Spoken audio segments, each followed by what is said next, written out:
सोमवार व्रत कथा। भारतीय परंपरा और हिंदू धर्म में तीज त्योहारों का अपना ही विशेष महत्व है। हिंदू धर्म में हर दिन किसी न किसी इष्ट देव की पूजा जरूर होती है। पौराणिक ग्रंथों के अनुसार सोमवार को भगवान भोलेनाथ का दिन कहा जाता है। इस दिन भगवान शिव की पूजा करने का प्रावधान है।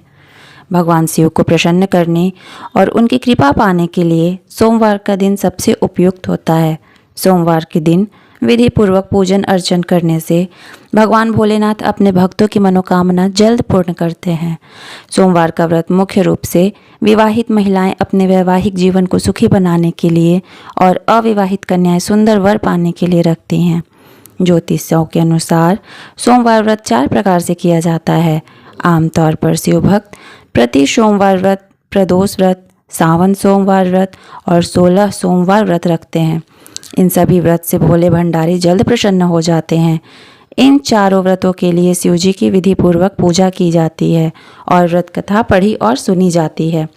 प्राचीन काल की बात है, एक गांव में एक साहूकार रहता था। साहूकार धनी था, उसके पास अथाह धन दौलत थी, लेकिन उसकी कोई संतान नहीं थी। साहूकार अपने वंश को लेकर सदैव चिंतित रहता था।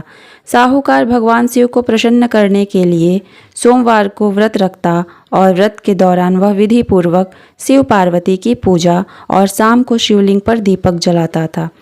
साहूकार की पूजा अर्चना को देखकर एक दिन माता पार्वती ने भगवान शिव से कहा, हे प्रभु, ये साहूकार आपका परम भक्त है, प्रति सोमवार को विधि विधान से आपकी पूजा करता है। मुझे लगता है आपको उसकी मनोकामना पूर्ण करनी चाहिए। शिव जी ने पार्वती जी की बात सुनकर कहा, हे गौरी, ये संसार का एक कर्म क्षेत्र है। जैसे एक किसान अपने खेत में बीज बोता है तो कुछ वक्त बाद उसे पेड़ मिलता है, उसी तरह इस संसार में आदमी जैसा कर्म करता है उसका फल भी वैसे ही मिलता है।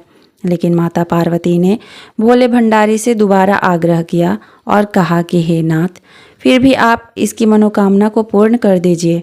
यह आपका परम भक्त है। अगर आप अपने भक्तों की इच्छा को पूर्ण नहीं करेंगे तो वो आपकी पूजा आराधना क्यों करेंगे। माता पार्वती के इतना आग्रह करने पर शिवजी ने कहा कि यह धनवान साहूकार है और इसके कोई पुत्र नहीं है, इसलिए यह सदैव चिंतित रहता है।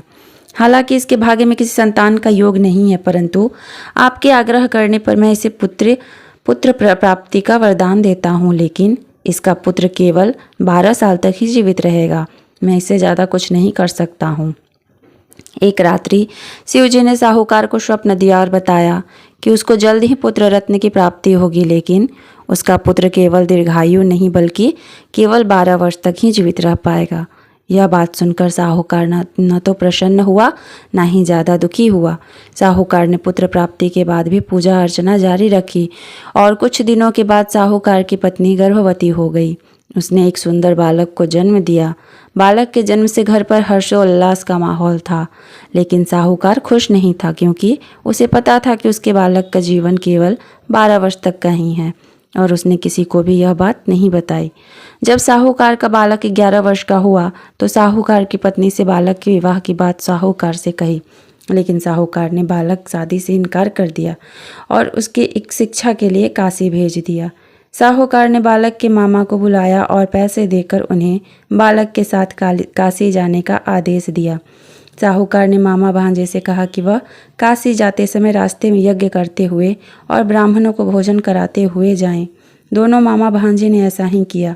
काशी जाते वक्त जिस रास्ते से मामा भांजे गुजर रहे थे, उसका राजा अपनी पुत्री का विवाह एक ऐसे राजकुमार से करवा रहा था जो काना था। दूल्हे का पिता इस बात से चिंतित था कि अगर दुल्हन पक्ष को पता चल गया तो राजकुमारी विवाह के लिए मना कर देगी।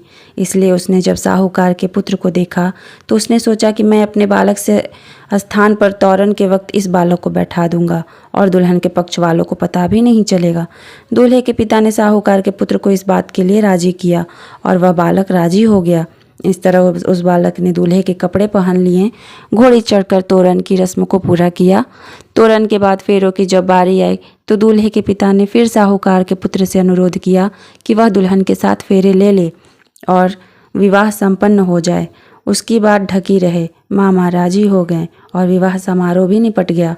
शादी संपन्न होने के बाद मामा भांजा काशी के लिए प्रस्थान कर गए, परंतु साहूकार के पुत्र ने दुल्हन के कपड़ों पर लिख दिया कि तुम्हारी शादी मुझसे हुई है, लेकिन जिसके साथ जाओगी वह एक आँख वाला आदमी है और मैं काशी शिक्षा ग्रहण करने जा रहा हूँ।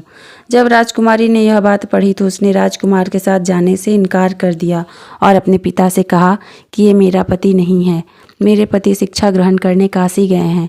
जब सब जगह यह बात फैल गई तो मजबूरी में दूल्हे के पिता ने सारी बात बता दी। दुल्हन के पिता ने बेटी को भेजने से इनकार कर दिया। इधर मामा भांजे दोनों काशी पहुंच गए और बालक शिक्षा ग्रहण करने लगा और मामा ने यज्ञ करना शुरू कर दिया। जब साहूकार का पुत्र 12 साल का हो गया तो एक दिन उसने अपने मामा से कहा कि उसकी तबीयत ठीक नहीं है और वो सोने अंदर जा रहा है। साहूकार का पुत्र अंदर सोने गया और उसकी मृत्यु हो गई। कुछ देर बाद जब मामा अंदर पहुंचे तो उन्होंने बालक को मृत स्थिति में देखा और दुखी हुए, परंतु रो नहीं सकते थे वरना यज्ञ अधूरा रह जाता। इसलिए मामा वापस जाकर यज्ञ करने लगे और यज्ञ पूरा करने के बाद ब्राह्मणों को भोजन कराने के बाद मामा अपने मृत भांजे को देखकर रोने लगे। उसी वक्त उसी मार्ग से शिव पार्वती गुजर रहे थे। माता पार्वती ने किसी के रोने की आवाज़ सुनी तो शिव जी से कहा कि हे प्रभु, कोई मनुष्य रो रहा है, चलो उसके दुख को दूर करते हैं। शिव पार्वती मामा के पास गए और उन्होंने जब मृत बालक को देखा तो चकित हुए, क्योंकि वह भगवान शिव के आशीर्वाद से जन्मा साहूकार का पुत्र था। माता पार्वती ने कहा, हे नाथ, ये तो साहूकार का पुत्र है जिसको आपने केवल 12 साल तक ही जीने का वरदान दिया था, इसलिए वह 12 साल की उम्र में मृत्युलोक चला गया।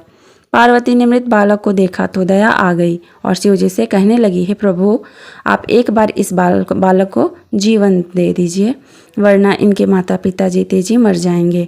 माता पार्वती के कई बार आग्रह करने पर शिव जी ने उनकी बात मान ली और जीवन दान दे दिया। साहूकार का पुत्र जीवित हो गया और मामा भांजे अपने घर की ओर प्रस्थान कर लिए। रास्ते में साहूकार का पुत्र उसी शहर से गुजरा जहां उसका विवाह हुआ था। दुल्हन के पिता ने बालक को पहचान लिया और मामा भांजे को लेकर महल गए। दुल्हन के पिता ने एक समारोह किया और अपनी पुत्री को साहूकार के पुत्र के साथ भेज दिया। जब साहूकार का बालक अपने घर पहुंचा तो उसके माता पिता छत पर बैठे थे। वो सोच रहे थे अगर उनका पुत्र सही सलामत वापस नहीं लौटता है तो वह इसी छत से कूदकर जान दे देंगे। उसी समय मामा वहां गया और उसने बताया कि उनका पुत्र जीवित है और विवाह करके वापस लौटा है। साहूकार ने बालक को जीवित देखकर खुशी से उसका स्वागत किया। साहूकार का परिवार खुशी खुशी जीवन बिताने लगा। इस प्रकार सोमवार का व्रत कथा इस प्रकार संपन्न होता है। बोलिए जय बोले शंकर।